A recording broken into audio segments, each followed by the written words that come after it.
galera! Tudo bem? Meu nome é João Vitor Panda e o que está sendo inaugurado nesse momento, através do retumbante som de minhas palavras, é o mais novo episódio do Crônicas de Nada. Salva de palmas, por favor.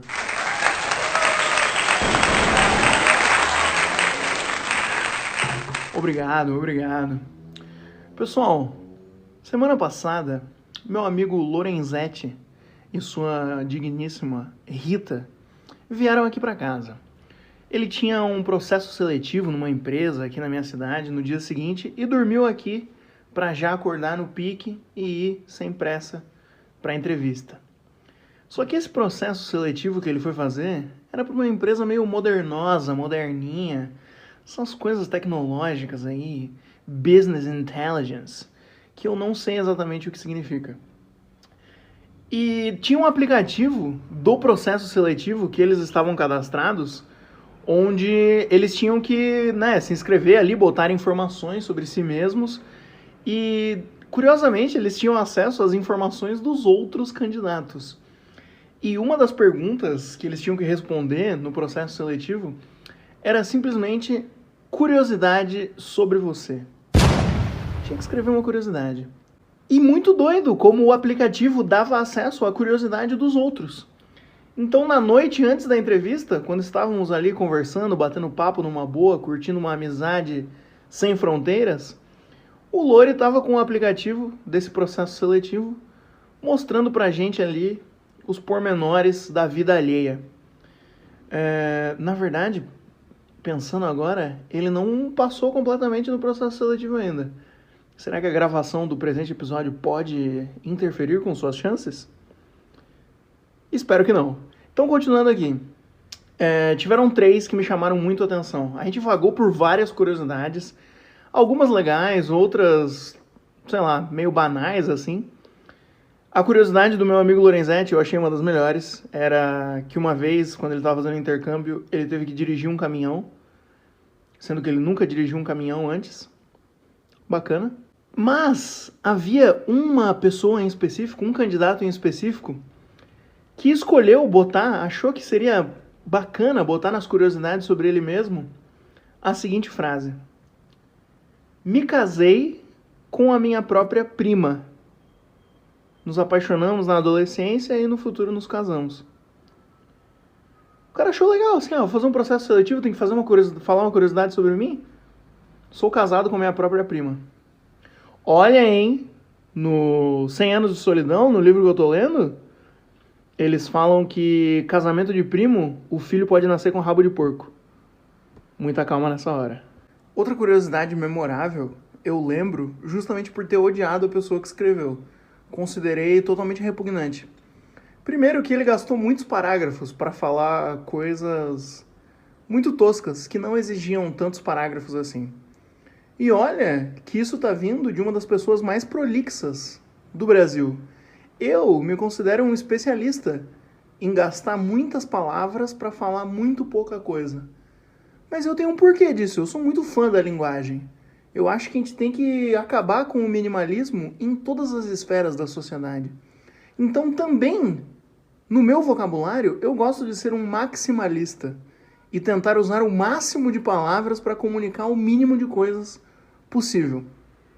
Só que essa pessoa fez uma verborragia, uma enxurrada de palavras com um propósito muito menos nobre. O propósito era se mostrar um inovador, um empreendedor, um solucionador de problemas. E nem era tão legal a história assim. Era sobre uma festa de família que estava sendo filmada. Então o avô estava com uma câmera antiga lá filmando a festa de família. E o candidato em questão era uma criança que estava arrancando melecas do próprio nariz. E o avô, ao passar a câmera pela criança fazendo essa atividade, a repreendeu. Falou: ei, criança, não pode cutucar o nariz. Tem imagens sendo filmadas aqui, ó. Footage. Você está sendo filmado cometendo esse delito. E o candidato, em sua versão infantil, percebendo que estava sendo filmado e entendendo que o problema não era o ato de enfiar o dedo no nariz em si, mas o ato de estar sendo observado, colocou a mão na frente, tapando a câmera e continuou cutucando o nariz. Que história de merda.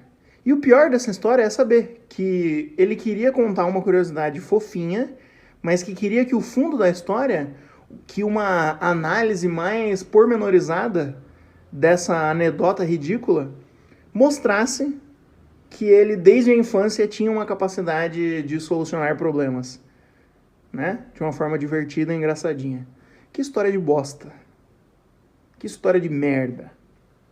Agora, a melhor curiosidade, a que mais me marcou, de uma forma super positiva, fosse eu, o responsável pelo RH da empresa, contrataria a pessoa apenas por essa curiosidade. Tinha lá todas as informações do candidato e no trecho curiosidade sobre você estava escrito: eu tenho 3 mamilos. Fantástico. Eu lembrei, a partir dessa história, que o meu apelido, Panda, tem uma gênese semelhante. O meu apelido surgiu de uma dinâmica de grupo, mas não era para uma empresa, era no primeiro dia de aula de uma escola nova que eu estava participando lá. Que eu estava participando não, né? Que eu estava estudando. Estava participando também, né? Não deixa de ser. E no primeiro dia de aula, um dos professores achou por bem fazer uma dinâmica ali com todos os alunos. E a dinâmica era que você tinha que escrever num papelzinho 3 curiosidades sobre você, sem colocar o seu nome. Aí as curiosidades seriam embaralhadas e a dinâmica era você sair pela sala perguntando e descobrindo quem era quem, ou supondo, a partir apenas das curiosidades, quem que tinha cara de fazer aquelas coisas ou de ser aquele tipo de pessoa. As minhas 3 curiosidades eram alguma coisa como: torço pro Fluminense, gosto muito de desenhar e luto Kung Fu. Quando eu era criança eu treinava Kung Fu. Fiz isso por uns 2 anos, eu acho. Era bem legal. Aí, beleza, né? O papel foi circulando pela sala, tudo mais, bababá, quem será? Quem que fez essa coisa? Quem é aquela pessoa lá? Na hora de revelar quem eram os donos das curiosidades, eu falei, bom, sou eu, né? Eu torço pro Fluminense, eu gosto de desenhar e eu luto Kung Fu. Só que eu era uma criança gorda, né? Sempre fui, até hoje eu sou uma criança gorda. Aí, um dos meninos da sala, ele já tinha um apelido pra si, né? O apelido dele era Índio, porque julgaram que o corte de cabelo dele era um corte de cabelo indígena. Aí ele, não sei, talvez revoltado com o próprio apelido, ele vociferou ali em minha direção palavras em tom de risada que viriam a me marcar pra sempre. Ele apontou pra mim e falou: ih, Kung Fu, é o Kung Fu Panda, Kung Fu Panda, é o Panda. Zoando, né?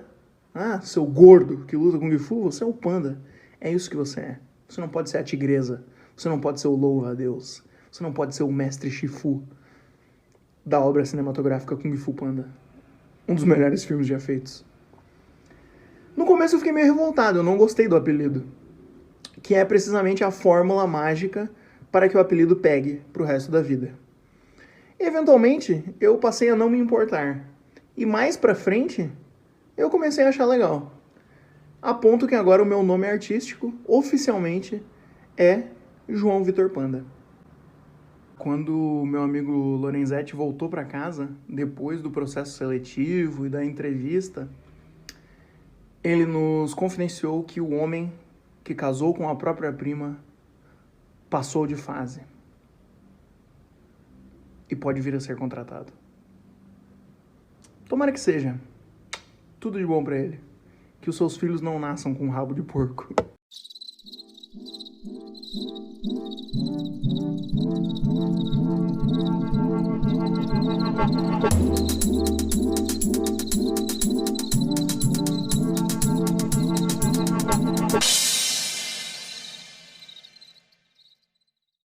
Bom, pessoal, a gente estava vindo num ritmo muito excelente de episódios novos, com uma frequência. Eu praticamente estava cumprindo a promessa, né, de fazer um episódio por semana.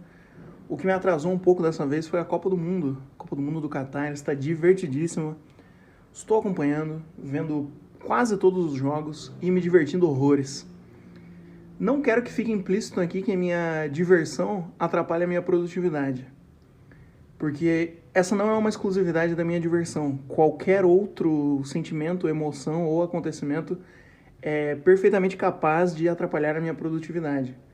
A diversão, a tristeza, a euforia, a fome, qualquer sentimento pode me impedir de ser produtivo. É o meu jeitinho. Bom, eu sempre narro para vocês aqui as minhas aventuras rodoviárias.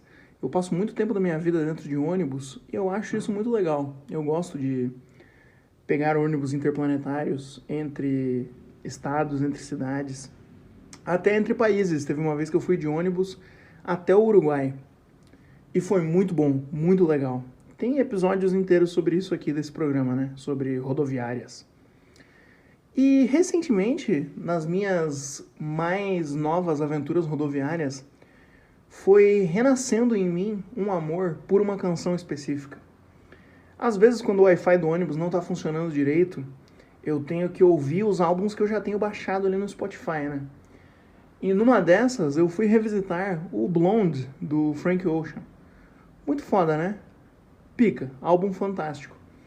E uma das minhas canções favoritas sempre foi Pink and White, uma música muito foda. Só que recentemente eu me apaixonei ainda mais por essa música e eu reparei numa partezinha que eu nunca tinha dado muita atenção. Mas tem um trecho dessa música que o Frank Ocean fala: Remember life, remember how it was, climb trees, Michael Jackson, all ends here. Muito bom. Ah, você se lembra da vida? Você lembra como a vida era? Subir em árvores, Michael Jackson. Cara, eu nunca tinha reparado na genialidade desse trecho. Em como ele simplesmente cita, né? Subir árvores, Michael Jackson. E ele cita nesse trecho, nesse momento, porque essas são coisas que representam para ele uma nostalgia absurda. Quando ele se lembra de como a vida era, quando ele bota os óculos da nostalgia, os óculos rosados da nostalgia, e olha para o seu próprio passado, é isso que ele enxerga. Fantástico. Fantástico também como é meio aleatório na música ele citar essas duas coisas. Mas, por mais aleatório que seja, não deixa de ser nem um pouco menos poderoso.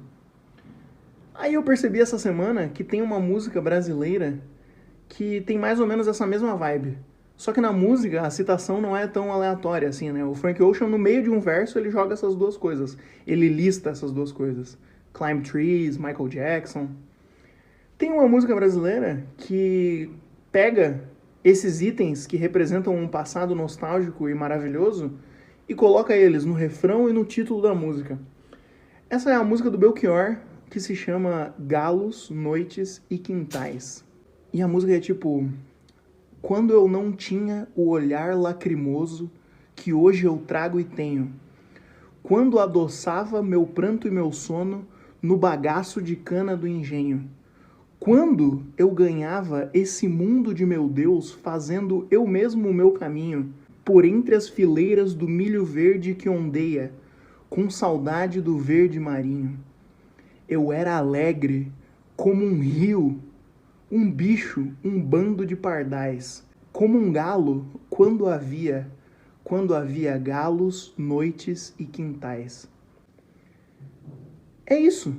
O Climb Trees Michael Jackson, do Belchior, são galos, noites e quintais. Uma lista de itens aleatórios que representa para ele um passado rosado nostálgico.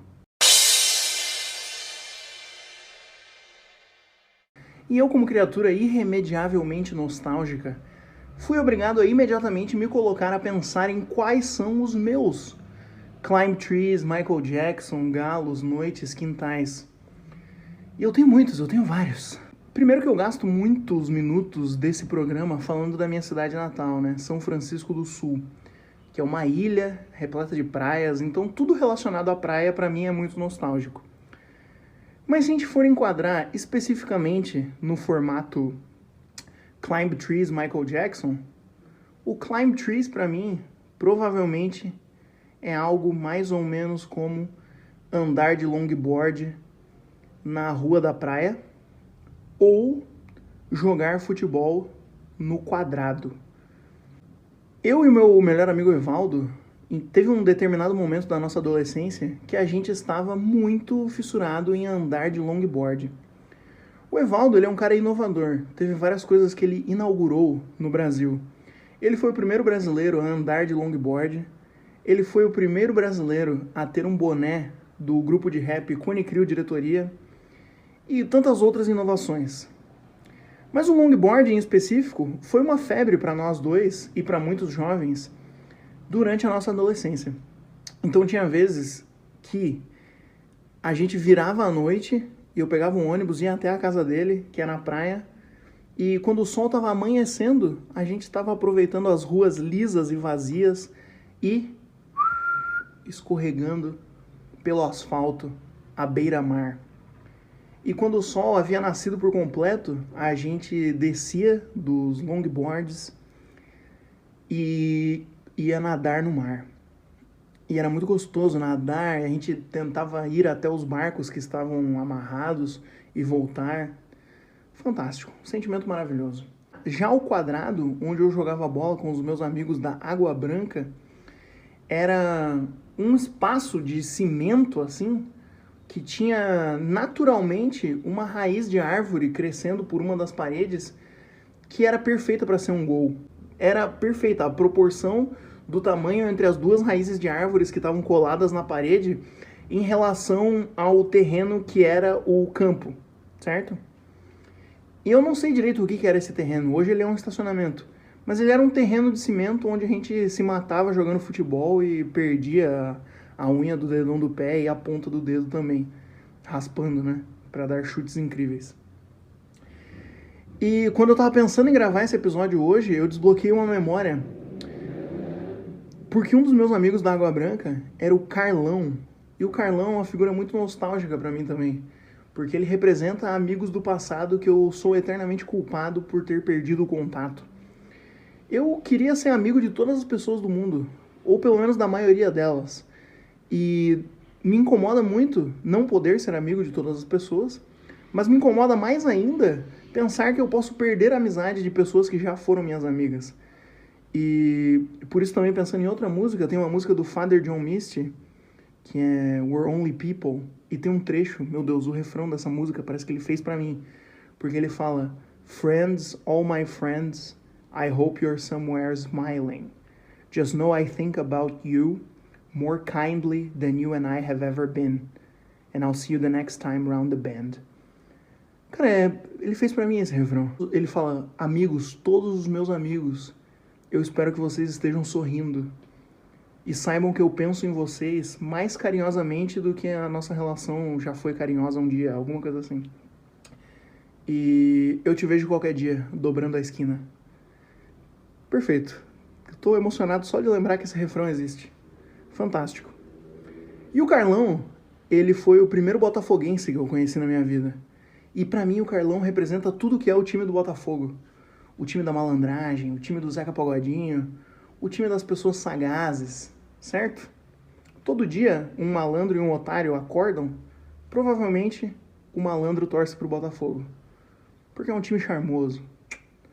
E o otário provavelmente torce pro São Paulo. Desculpa aí, São Paulinos na audiência. Enfim, eu desbloqueei uma memória específica na manhã de hoje, porque teve um dia que eu e o Carlão, a gente brigou. A gente teve uma discussão, talvez ou provavelmente motivada pelo futebol infantil que estávamos jogando.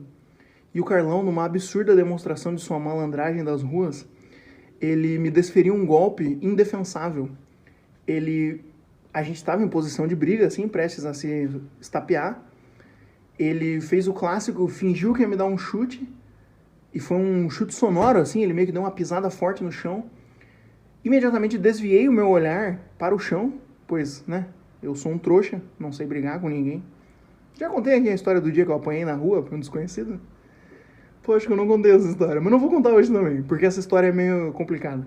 Mas um outro episódio aí, me mandem um ADM no Instagram pra eu lembrar de contar a história do dia que eu apanhei por um desconhecido na rua. Aí o Carlão desviou o meu olhar com esse ameaça de chute barra pisão no chão. E quando eu desviei o olhar, ele imediatamente veio com um soco forte e reto na minha cara. E eu fiquei completamente anestesiado e a luta terminou ali. Acho que ele ficou com pena de mim, inclusive. Na hora eu lembro de ter pensado, caramba, que sagacidade, que golpe fantástico, que Mike Tyson francisquense, que é esse menino que está aqui na minha frente, arrancando sangue do meu rosto. Foi incrível. Então tá, esses talvez fossem os meus climb trees, né? Atividades. Agora, quem é o meu Michael Jackson? A minha figura musical nostálgica. Tenho dois fortes candidatos. O primeiro deles, Antônio Armando, Armandinho, né? Fiquei muito chateado em saber que tem muitos brasileiros que não conhecem o Armandinho. Não sei se é coisa de sulista ouvir Armandinho, mas acho que todo mundo que mora no litoral sul conhece essa figura. Acho que ele é gaúcho, inclusive, né? Não tenho certeza. Eu cresci achando que ele era catarinense, agora eu suspeito que ele seja gaúcho. De qualquer forma, Armandinho, ó, um beijo. Todas as músicas do Armandinho são nostálgicas pra mim.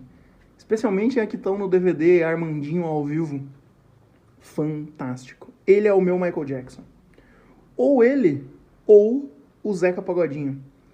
Provavelmente o maior ídolo da minha infância, o Zeca Pagodinho. O segundo botafoguense que eu conheci, né? Depois do Carlão. O Zeca Pagodinho, não preciso nem descrever, né? Uma das vozes mais importantes da música brasileira. Também, boa parte de sua discografia me causa profunda, aguda e absurda nostalgia. Acho que um outro candidato também pode ser, talvez, com, sei lá, um pouco abaixo dos outros dois citados, pode ser o Chorão ou o Charlie Brown Jr. como um todo. Essa semana, enquanto eu e a Júlia estava desenhando um projeto que a gente está fazendo, a gente botou a playlist This is Charlie Brown no Spotify e fui acometido também pela frase Menina linda, eu quero morar na sua rua, da música Só os Loucos Sabem? Acho que é, né? Eu adoro essa frase. Porque, cara, você olha pra uma menina linda, você se sente apaixonado por ela, o que você quer fazer com ela? Quero morar na rua dela. Menina linda, eu quero morar na sua rua. Pra mim essa frase captura um sentimento muito absurdo de nostalgia, né? Não sei se pela configuração atual do meu estado de vida, onde eu moro num apartamento, numa cidade grande, sei lá, não me sinto que eu moro numa rua. Sim, eu moro numa rua. Quase falei o nome da rua aqui sem querer, mas não sei, vai que alguém quer cometer um atentado contra a minha vida. Não vou facilitar para essa pessoa com o meu endereço. Mas eu não sinto que eu moro numa rua, eu sinto que eu moro num apartamento, certo? A época que eu morava numa rua, que eu morava lá na Rua 10 de São Francisco do Sul, caramba, eu era completamente capaz de me apaixonar platonicamente por todas as meninas lindas daquela rua. Então eu acho que essa frase também representa esse sentimento de passado, por isso. Acho que a configuração das cidades mudou, né? Não sei se as pessoas ainda moram em ruas, né? Onde existe o sentimento de vizinhança. Talvez as pessoas morem apenas em apartamentos. E as que moram em ruas, puxa vida, valorizem a sua rua e as meninas lindas que nela moram. Se apaixone pelas meninas lindas platonicamente. Ok? A reflexão inevitável que eu vou ter que propor ao final do presente episódio, que está começando agora, o começo do fim, é jogar a bola para você, ouvinte. Qual é o seu Climb Trees Michael Jackson? Quem são os seus galos, as suas noites e os seus quintais? Quem são as meninas lindas que moram na sua rua? Quais são esses itens específicos e nostálgicos que te causam uma nostalgia muito específica e uma nostalgia muito nostálgica? Em qual será que é o Climb Trees Michael Jackson do cara que casou com a própria prima? Qual será que é o Climb Trees Michael Jackson do cara que tava enfiando o dedo no nariz com a mão na frente pro vô não filmar ele cometendo esse ato na festa de família? Qual será que é o Climb Trees Michael Jackson do homem que tem 3 mamilos? Não sei, mas gostaria de saber. E não tenho absolutamente nenhuma raiva de quem sabe.